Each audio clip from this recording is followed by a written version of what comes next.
पुराने समय की बात है, एक गुरुकुल था। वहाँ बहुत से बच्चे पढ़ते थे।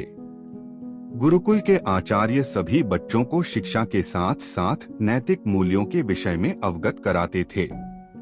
उसी गुरुकुल में 3 गहरे दोस्त बन गए थे, श्याम, जुगल और प्रकाश। तीनों की दोस्ती बहुत गहरी थी। पूरे गुरुकुल में उनकी दोस्ती के किस्से मशहूर थे। गुरुजी भी उनकी दोस्ती से बहुत प्रभावित थे।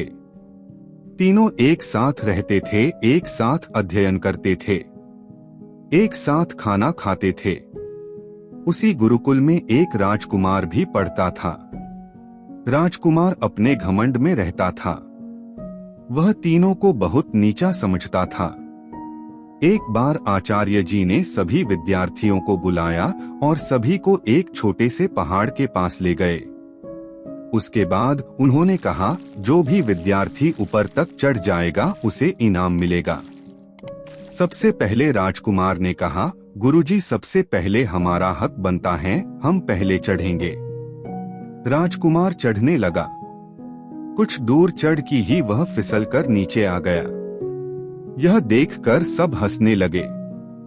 राजकुमार को बहुत गुस्सा आया, लेकिन गुरुजी के आगे वह कुछ बोल न सका। उसके बाद बारी बारी से सभी छात्रों ने कोशिश की, लेकिन जो भी चढ़ने की कोशिश करता फिसलकर नीचे आ जाता था। सबसे बाद में उन तीनों दोस्तों का नंबर आया। तीनों ने आपस में सलाह की, श्याम, देख, जुगल की पकड़ अच्छी है, वह चढ़ सकता है। अगर हम तीनों कोशिश करेंगे तो कोई नहीं चढ़ पाएगा।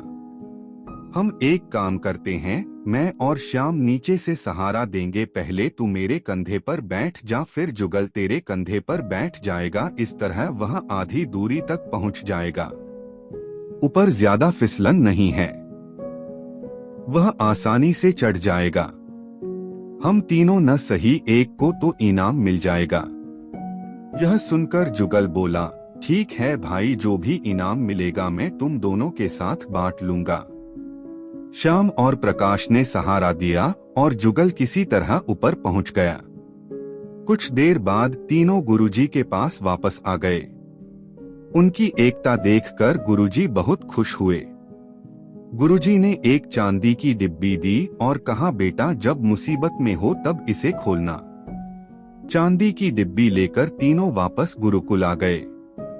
लेकिन अब समस्या ये थी कि उस चांदी की डिब्बी को बांटे कैसे। उन्होंने डिब्बी को एक जगह छिपाकर रख दिया।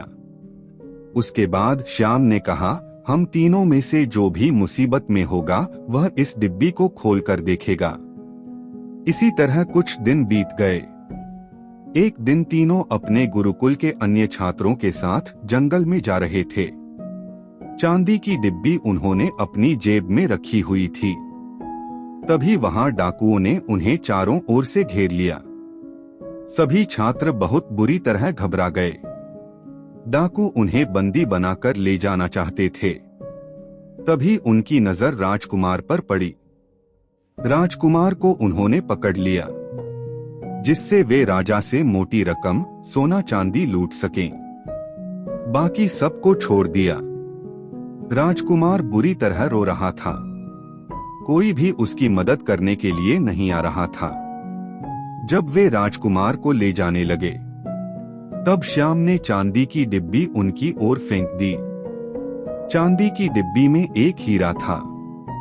हीरे को देखकर डाकुओं की नीयत खराब हो गए।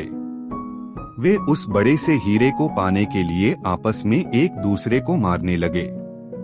मौका पाकर राजकुमार भागकर अपने बाकी साथियों के पास आ गया।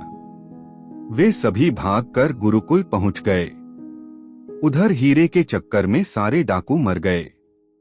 राजकुमार ने श्याम, जुगल और प्रकाश से माफी मांगी। उसके बाद उन्होंने अपने पिता राजा को सारी बात बताई। राजा ने तीनों को अपने राजमहल में बुलाकर सम्मानित किया।